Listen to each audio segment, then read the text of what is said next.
This week's brief introductory videos are on the Chicago World's Fair, which is also sometimes called the Grand Columbian Exhibition of 1893, which was very much a celebration of both consumption and technology in America, and a fitting topic for any history of American popular culture.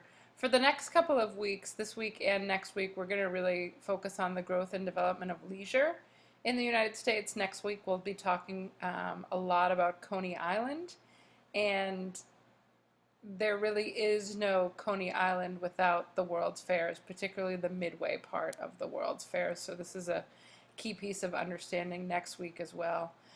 World's Fairs were a relatively new phenomenon in the 19th century. The first and most important one was the Crystal Palace exhibition, which took place in 1851 in London. There was also a big Philadelphia Centennial World's Fair and exhibition in 1876, celebrating America's 100th birthday from the Declaration of Independence. But today our focus is the Chicago World's Fair of 1893 and what it reveals to us about American culture at the turn of the centuries. So the World's Fair itself was designed and put on with the idea that this was going to celebrate the 400th anniversary of Columbus landing in the Americas, which is why it's called the Columbian Exhibition. The 400th anniversary would have been 1892, but the fair opens in 1893. It takes a long time to plan, and the fair is held in Chicago. And even the fact that Chicago won the bid for the fair over cities like New York tells us a little bit about the cultural shift in America at the turn of the century, as more and more immigrants are moving to the Midwest, as Chicago is becoming more of a respected city on par with New York, Boston, Philadelphia, some of the older Atlantic seaboard cities.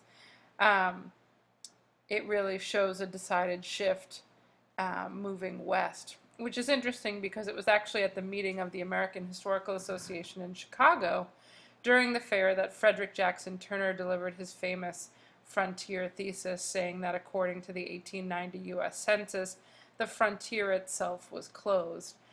There was no further west to move in the United States, and Turner essentially argues that the history of America up until this point is a story of westward expansion.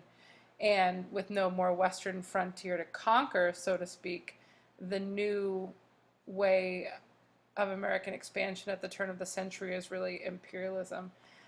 By the time we get to 1898, we've annexed both Hawaii and set up Cuba as a protectorate and annexed the Philippines as a result of the Spanish-American War.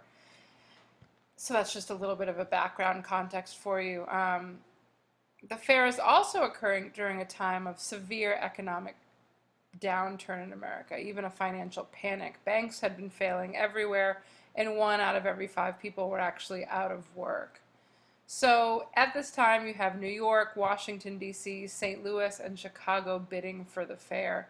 And Chicago, very surprisingly to some, actually wins the bid. So the fair itself opens on the 1st of May in 1893 and continues through October 30th, 1893. And by the time the fair is over in that 6 months, nearly 26 million people visited the Chicago World's Fair. Admission was 50 cents a day for adults and 25 cents for children. Children under 6 were admitted free. And what people went to see, and you can see here, this is a stereograph photo. If you actually had a special stereograph viewer, this would appear in 3D. And you can just see how crowded the fair itself is. And it says on the bottom, from every land they come to the opening of the Columbian Exposition. The fair had over 250,000 displays. 46 nations participated in the fair. And according to the book of the fair by Hubert Howe Bancroft, the exposition was a place where people could come together to view, quote, such an exhibition as fostered by an entire people and the people's government would display to the world the most perfect of our mechanical appliances, our most finished works of art, and the choicest productions of our farms and factories and mines. And so what you see on display was essentially supposed to be the best of American culture, both high and low. and the low culture is going to be more displayed on the midway, which we'll talk about in a second. But if you think back, and you just read this a couple of weeks ago, to Emerson's piece on from the American Scholar of 1837, and he's warning America not to have our culture depend so heavily on our mechanical innovation, right? That arts and literature need to develop at the same pace. But what's being shown off at the fair, in addition to arts, the American arts and literature and those kind of productions, are also very much the mechanical productions. Here you can see the city of Chicago on opening day in 1893. American flag bunting is strung everywhere. You can see the trolley cars getting ready to take people in to the fair, mixed with streetcars and just throngs of people crowding the streets of Chicago, waiting to go over by the banks of the lake and to get a glimpse of what's going on. This is a map of the fairgrounds itself. It's actually 633 acres is the entirety of the fair, with over 200 buildings. And so you can see the fair itself is laid out on Lake Michigan, with the major buildings all gathered around what's called the Court of Honor. You'll see pictures of that in a second. And then away from the rest of the fair, but still an incredibly important part and a big attraction for the fair, is what becomes known as the Midway Plaisance. There are a lot of 19th century writers who talk about the importance of the fair, and really many people went and visited the fair, millions upon millions. But Charles Eliot Norton, who was an art historian and then the Harvard president at the time, wrote that the Great Fair was indeed a superb and appropriate symbol of our great nation, in its noble general design and in the inequalities of its execution, in its unexampled display of industrial energy and practical capacity, in the absence of higher works of creative imagination, in its incongruities, in its mingling of noble realities and ignoble pretenses, in its refinements cheek by jowl with vulgarities, in its order and its confusion, in its heterogeneousness and in its unity. And this is really kind of an interesting quote, because Norton is arguing that the fair is really a study in contrasts, like America is at the turn of the century. That still, as Emerson warned in 1837, the greatest cultural productions of America come in its machinery and its technical prowess. Charles Eliot Norton argues here that there was, in fact, an absence of higher works of the American creative imagination, but you also see in the refinements with the vulgarities, and you have that mix of high and low culture too, as you were reading about in Lawrence Levine a couple of weeks ago, and we'll see that more as we go through this. But here you can see the fair is often called the White City, and this is the fair that was built from scratch on the banks of Lake Michigan. And it looks like you're looking at these really high quality, classically inspired buildings. They look like marble, but really it's all just essentially smoke and mirrors, that this is really a facade. This is the White City that you're looking at, the Court of Honor, the center of the fair. But the buildings are actually made of spray painted flat plaster, a facade like so much in what Mark Twain defined as America's Gilded Age. And the White City, too, becomes a fairly ironic name for some, especially important Americans like Frederick Douglass. Douglass had been born a slave. He worked tirelessly for abolition. He saw America through its failed Reconstruction period. And by the time the 1890s rolled around, he was a very old man, but he was also America's ambassador to Haiti.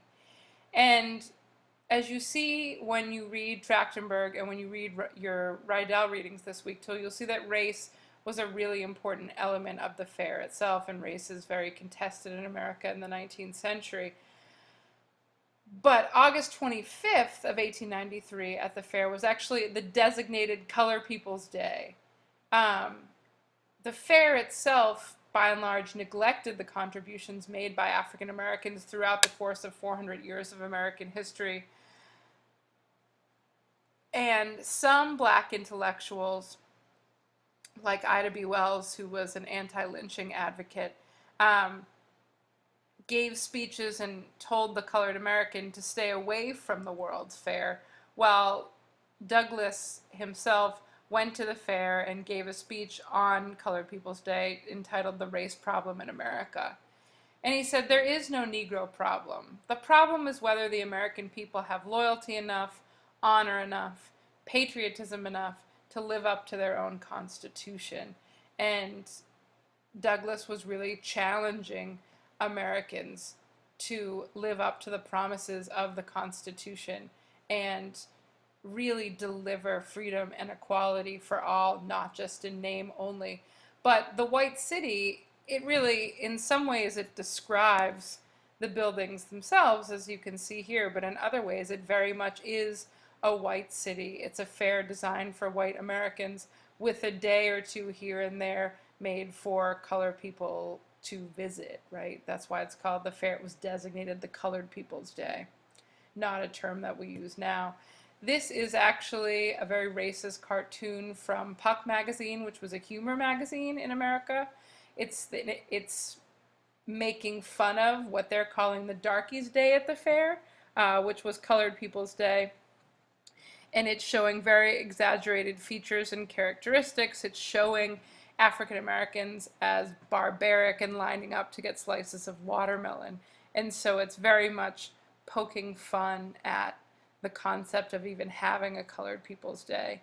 And another very challenging part about race at these fairs, and you'll see this more when you in your reading, is that the types of things that were on display were not only new inventions and technologies and art and culture and literature and farming productions, but also there were very many ethnological exhibitions. So there were also people and native tribes even on display. There were Eskimos imported from Alaska, there were tribes imported from Africa, Native American tribes were put on display as living examples of history. And so it's very difficult to continue to sort of advocate for racial advancement in America, Douglass doing this, Ida B. Wells and others who are at the fair at the same time, where you have these very racist and racialized exhibits of live people on display in the anthropology areas and also in the Midway. And so I'd like you to think a little bit of the fair as a series of dreams and realities, and that's actually the title of this book of photographic views from 1893, The Dream City of the World's Columbian Exposition. Marvelous architectural, sculptural, artistic, mechanical, agricultural, industrial, archaeological, ethnological, historical, and scenic attractions, presenting the magnificent vistas, waterways, natural scenery, and landscape effects, all conveying authentic, realistic impressions as received by the actual visitor. Right? So if you couldn't go to the fair, there were some of these books that existed to show you what the fair was in fact like and what it had on display, or you could buy these as a souvenir of what you actually saw, since a permit to take photos at the fair was actually quite expensive. It was about $5 a day.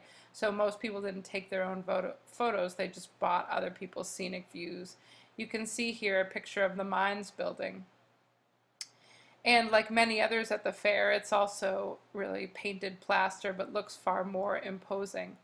And the grand facades of these buildings, like America at the time, very glittery on the surface, but the realities of mining in America were much darker than what you actually see here. This is a Lewis Hine photograph of child laborers working in the mines of Pennsylvania. So it's this kind of mine work that actually makes the production and what's on display in the mines buildings possible. The same with the fisheries building, right? This is an enormous display of the importance of fishing in American society and culture and commerce, and at the same time, what kind of runs the fishing business and canning, which is becoming more popular, and Maine is the center of a lot of canning. And you see these young children and these women working side by side in these very dirty conditions, and you see that here as well. And you continue to see that in the manufacturers building, which has all American wares on display. at the same time as you see what made these things possible.